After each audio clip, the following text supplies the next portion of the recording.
नमस्कार प्रेक्षकांनो, लग्नानंतर होईलच प्रेम या मालिकेच्या येणाऱ्या भागामध्ये जबरदस्त असा ट्विस्ट येणार आहे. तर प्रेक्षकांनो, आपण बघितलं इथे आता काव्या, नंदिनी किंवा जीवा आणि पार्थ हे दोघे जण एकमेकांजवळ बोलत नसले असं वाटत असलं तरीसुद्धा एकमेकांबद्दलची मनामधली काळजी काही जात नाही. जेव्हा इथे काव्याला कुणीतरी लागेल असं बोलतं, तेव्हा नंदिनी तिथे आपल्या धारदार शब्दांनी त्या लोकांना गप्प करते. जेव्हा इथे जीवाला कुणीतरी काहीतरी बोलतं, तेव्हा पार त्याच्या पाठीशी खंबीरपणे उभा राहतो. या सगळ्या गोष्टी सुरूच असतात. मग प्रेक्षकांनो, अडलं कुठे? तर इथे पार्थला असं वाटतंय की ही गोष्ट जर काव्याने किंवा जीवाने आधी आम्हाला सांगितली असती तर किमान आम्ही ही परिस्थिती बदलण्याचा प्रयत्न केला असता. म्हणजे आम्ही निदान एवढ्या मोठ्या गुन्ह्याचे इथे साथीदार तर झालो नसतो की दोन प्रेम करणाऱ्या व्यक्तींना आमच्यामुळे वेगळं व्हावं लागलं. आमच्यामुळे त्यांनी खूप काही सहन केलं. निदान ही अपराधाची भावना तरी आमच्या मनामध्ये नसती, असं प्रेक्षकांनो पार्थ आणि नंदिनी या दोघांना सुद्धा वाटतंय. ते दोघे जण रागवलेले नाही आहेत, तर ते दुखावलेले आहेत. आपल्या दोघांच्या नात्यामध्ये इतकी ट्रान्सपरन्सी होती, नंदिनी आणि काव्यामध्ये, जीवा आणि पार्थमध्ये. ते दोघेही म्हणजे अगदी चौघेही जरी इथे बहीण भाऊ होते तरीसुद्धा त्यांच्यामध्ये मैत्रिणीसारखं आणि या दोघांमध्ये भावासारखं नातं होतं. आणि म्हणूनच इथे नंदिनी आणि पार्थला असं वाटतंय की एकदा फक्त सांगितलं असतं तर आम्ही सगळ्या गोष्टी सुरळीत करण्याचा प्रयत्न नक्कीच केला असता. आता हा विचार झाला त्यांचा. पण जीवा आणि काव्याला वाटत होतं की आधीच आमच्या भावंडांचं एक एक लग्न मोडलं आणि आता आपल्याबरोबर त्यांचं लग्न झालेलं आहे. तर इथे काव्या म्हणते की जर मी नंदिनीताईला काही सांगितलं जीवाबद्दल तर नंदिनीताई तिच्या लग्नाला सुद्धा इथे आता मानायला तयार होणार नाही. ती त्याग करेल लग्नाचा सुद्धा आणि मला आणि जीवाला एकत्र आणेल. पण तिचं काय? तिचं लग्न पुन्हा दुसऱ्यांदा मोडेल ना. ते काव्याला होऊ द्यायचं नसतं. जीवाला वाटत असतं की पारदादाचं काव्यावरती इतकं प्रेम आहे, त्याला हे लग्न टिकवायचं आहे. पारदादाला जर मी आमच्या प्रेमाबद्दल सांगितलं तर त्याचंसुद्धा दुसऱ्यांदा लग्न मोडेल आणि मग कदाचित तो प्रेमावरती विश्वाससुद्धा ठेवणार नाही.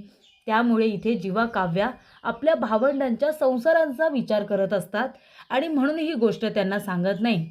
म्हणजे थोडक्यात काय, तर सगळेजण स्वतःचा विचार न करता समोरच्या व्यक्तींचा विचार करत असतात आणि त्यामुळेच कदाचित ही सिच्युएशन अशी क्रिटिकल निर्माण झालेली असते. पण आता या सगळ्यातून बाहेर पडायचं काव्य आणि जीवा यांनीच ठरवलेलं असतं. काहीही झालं तरीसुद्धा आपण आपल्या पार्टनरला आपल्या आयुष्यातून आता जाऊ द्यायचं नाही. आपल्या दोघांच्या नशिबात नव्हतं आपण एकत्र येणं, त्याच्यामुळे आपण आपलं नशीब तर बदलू शकत नाही. पण आता मी माझ्या आयुष्यातून पार्थला आणि तू तुझ्या आयुष्यातून नंदिनीताईला अजिबात जाऊ देऊ नकोस, कळलं का जीवा? तेव्हा जीवा म्हणतो ठीक आहे, आपण दोघे जण मिळून प्रयत्न करूया. तेव्हा प्रेक्षकांनो, इथे आता जीवा म्हणत असतो की त्या दोघांनी आपल्यासाठी खूप काही केले. आता आपली वेळ आलेली आहे. आपल्याला आपलं हे लग्नानंतर होईलच प्रेम, हे जे काही आपलं नातं आहे ते आपल्याला टिकवावंच लागणार आहे. तेव्हा प्रेक्षकांनो, इथे जीवा काव्याला म्हणतो की तू एक काम कर, नवीन वर्षाच्या सुरुवातीलाच आपण आता हे प्रण करूया. मी जाणार नंदिनीसाठी तिच्या घरी. आता ती माझी बायको आहे, त्यामुळे ती जिथे राहील तिथे मला राहायला हवं ना. म्हणून मी आता तिथे मोहितेंच्या घरी जाऊन तिथे तिच्याबरोबर राहणार आहे आणि जोपर्यंत ती मला माफ करत नाही तोपर्यंत मी घरी परत येणार नाही. 1 महिना मी तिला इथे मनवणार, असं इथे जीवाने ठरवलेलं असतं.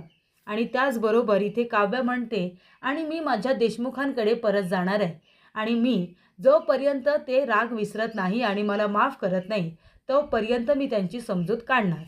ठरल्याप्रमाणे आता नवीन वर्षाच्या सुरुवातीलाच इथे आता काव्याने देशमुखांच्या घरामध्ये एंट्री घेतलेली असते. तिने आता नवीन वर्षाच्या पहिल्याच दिवशी देशमुखांच्या घराचा माप ओलांडून ती आता पुन्हा एकदा गृहप्रवेश करून लक्ष्मीच्या पावलांनी देशमुखांच्या घरामध्ये गृहप्रवेश करते.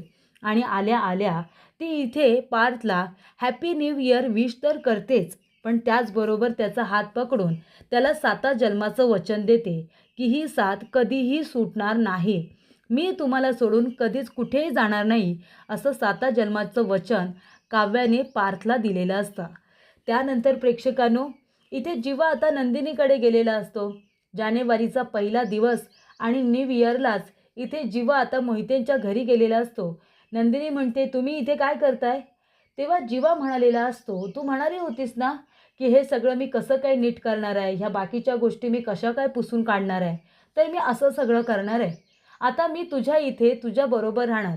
तू माझी बायको आहेस ना, मग आता बायको जिथे नवरासुद्धा तिथेच राहणार ना, म्हणून मी इथे आता राहणार आहे आणि तुझ्यासाठी ते सगळं करणार आहे जे तू माझ्यासाठी केलंस. मग आता नात्यामध्ये बरोबरी हवी ना. प्रत्येक वेळेला काय बायकोनेच नवऱ्याचा राग घालवायचा असतो? नवऱ्याचं काही कर्तव्य आहे की नाही? मी तसा नाही आहे. मी आता तुझा राग जाईपर्यंत इथेच राहणार आहे आणि तुला फक्त मी आनंदात नाही तर सुखात ठेवणार आहे. तेव्हा प्रेक्षकांनो, जीवाने आता आपलं काम सुरू केलेलं असतं. तो म्हणतो, चल बायको ये. आता मला सांग बरं नंदिनी, तुला आनंद निवासला जायचं असेल ना, पण त्याच्या आधी मला माहिती आहे तुला ब्रेकफास्ट लागतो आणि तुझा फेवरेट ब्रेकफास्ट काय आहे ना ते सुद्धा मला माहिती आहे. तेव्हा नंदिनी म्हणते, हे बघा तुम्ही हे सगळं थांबवा, तुम्हाला हे सगळं करायची गरज नाही आहे. मी स्वतःचा नाश्ता स्वतः करेन.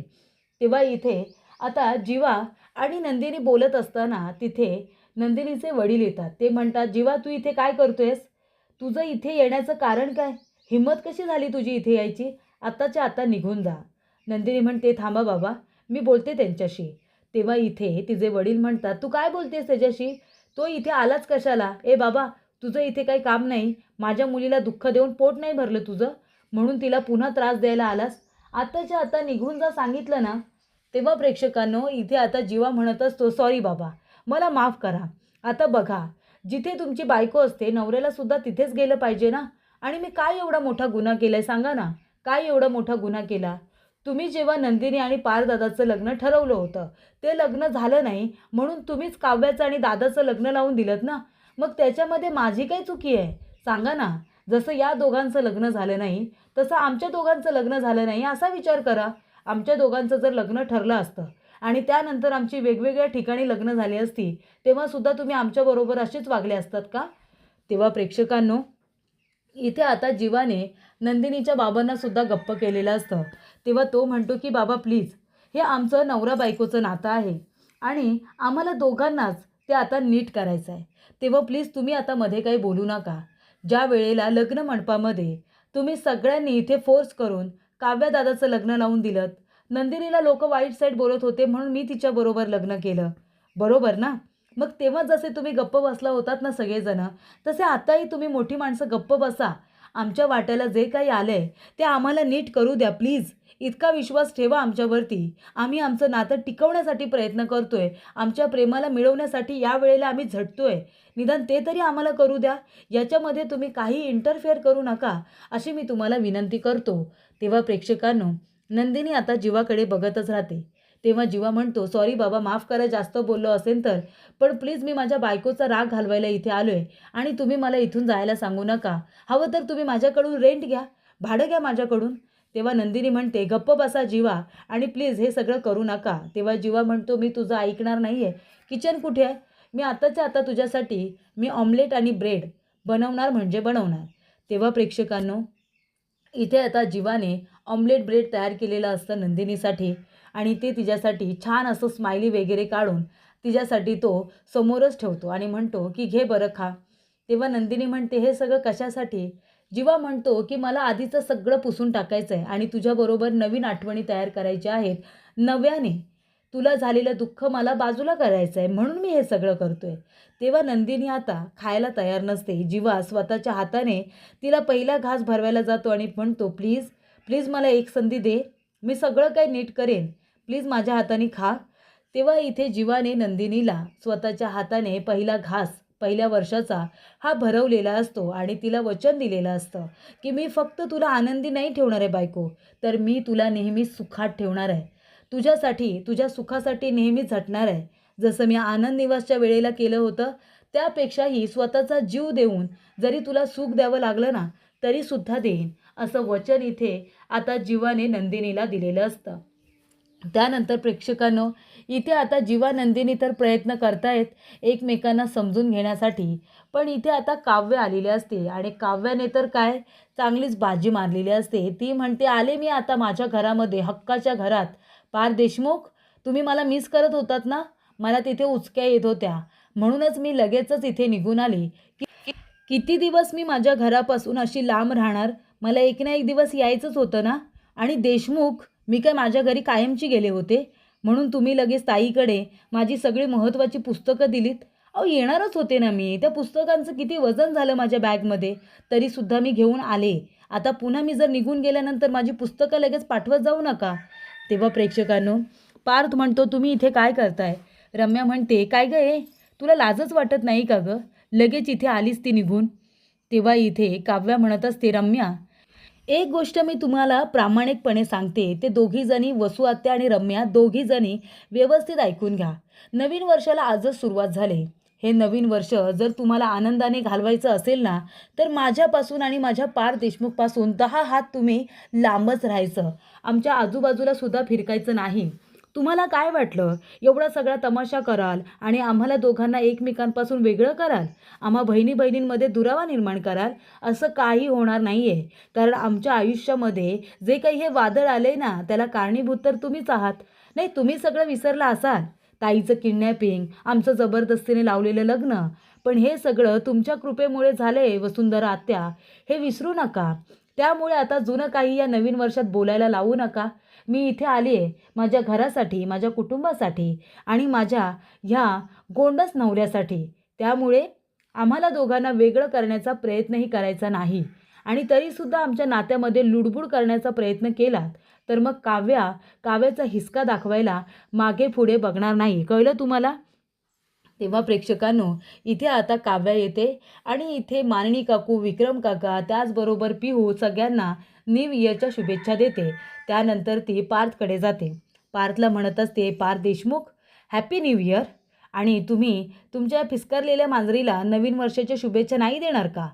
तेव्हा इथे आता पार्थ म्हणत असतो की तुम्हालासुद्धा नवीन वर्षाच्या शुभेच्छा. जे काही झालं ते पुन्हा होणार नाही, अशी मी आशा व्यक्त करतो. तेव्हा इथे काव्या म्हणते, कधीच होणार नाही. जे काही होईल ते चांगलंच होईल. तेव्हा इथे पार्थ म्हणतो की जीवासुद्धा तेच म्हणालाय की तुम्ही दोघेजण आम्हाला त्रास होईल असं काही करणार नाही म्हणून. कारण जीवाने पार्थला सांगितलेलं असतं, तो 1 महिन्यासाठी आता नंदिनीकडे जाऊन राहणार आहे, तिचा राग घालवण्यासाठी. आणि तेव्हा तो म्हणालेला असतो की तुम्हाला दोघांना एकत्र बघण्याची इथे काव्याने मनाची तयारी केली आहे का? तेव्हा तो म्हणतो की आता ती वेळच येणार नाही आहे. आमच्या मनामध्ये आता असं काही राहिलेलंच नाही आहे. आमच्यामुळे तुम्हाला त्रास होणारच नाही. तेच आता काव्याही म्हणालेली असते की बरोबर बोलला जीवा. जर काही नाहीच आहे तर घाबरायची गरज काय येते? जे सगळं संपलं आहे, ज्याचा आता आमच्या आयुष्यामध्ये त्याला काही अर्थच नाही आहे, ते आम्ही कुरवाळत बसलो नाही पार्थ. आम्ही त्या सगळ्यामधून कधीच बाहेर पडलो आहे आणि म्हणून तर आम्ही वेळ घेतला, पण आम्ही मूव्ह ऑन झालो नाही या सगळ्या परिस्थितीतून. तेव्हा प्रेक्षकांनो, इथे आता काव्या म्हणत असते, पार देशमुख, तुम्हाला नवीन वर्षाच्या मनापासून शुभेच्छा. जे काही तुमच्यापासून लपवलं ते तुम्हाला त्रास होऊ नये म्हणूनच लपवलं होतं, पण यापुढे तुम्हाला त्रास होईल असं मी काहीसुद्धा करणार नाही. तेव्हा इथे पार्थने सुद्धा नवीन वर्षाच्या शुभेच्छा तिला दिलेल्या असतात.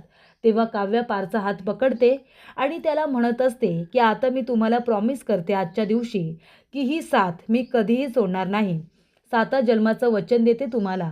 काव्या पार्थ देशमुख हेच नाव आयुष्यभरासाठी एकत्र आलेलं आहे आणि आता आपल्या दोघांना एकमेकांपासून कुणीही वेगळं करू शकणार नाही. जरीसुद्धा कुणी प्रयत्न केले तरीसुद्धा त्या व्यक्तीला मी पुरून उरणार आणि त्या व्यक्तीने सुद्धा आता समजूनच राहायचं. त्यामुळे रम्या, जी काही स्वप्न रंगवत होतीस ना, त्यांना आता फुल स्टॉप दे. कारण का ती स्वप्न काही मी पूर्ण होऊ देणार नाही. पार्थ देशमुखची बायको फक्त एकमेव आहे आणि ती म्हणजे काव्या पार्थ देशमुख. आणि ती आता या घरामध्ये परत आली आहे तिचा संसार नेटाने पुढे घेऊन जायला. आणि तेव्हा पार्थ देशमुख, तुम्हालासुद्धा आता माझी काळजी घ्यावी लागणार आहे. माझ्या मेन्सच्या एक्झाम येणार आहेत, त्यासाठी तुम्हालासुद्धा माझी मदत करावी लागणार आहे अभ्यासामध्ये. कळलं ना? तेव्हा प्रेक्षकांनो, इथे आता काव्य आपल्या स्टाईलमध्ये पार्थवरती असलेला हा अधिकार, हक्क गाजवण्याचा प्रयत्न करत असते आणि तिकडे जीवासुद्धा प्रेमाने नंदिनीचं मन जिंकण्याचा प्रयत्न करत असतो. नवीन वर्षांमध्ये इथे आता झालं गेलं सगळं विसरून आपण आपल्या आयुष्याला चांगल्या पद्धतीने आणि इथे झालं गेलं सगळं विसरून एकत्र येऊन राहण्याचा प्रयत्न करूया, असं काव्या जीवा आपापल्या पार्टनरला सांगत असतात. आणि प्रेक्षकांनो, त्यांचे हे प्रयत्न लवकरच फळाला येतील. आणि त्यांचे संसार पुन्हा एकदा नव्याने चांगल्या पद्धतीने सुरू होतील हे मात्र नक्की.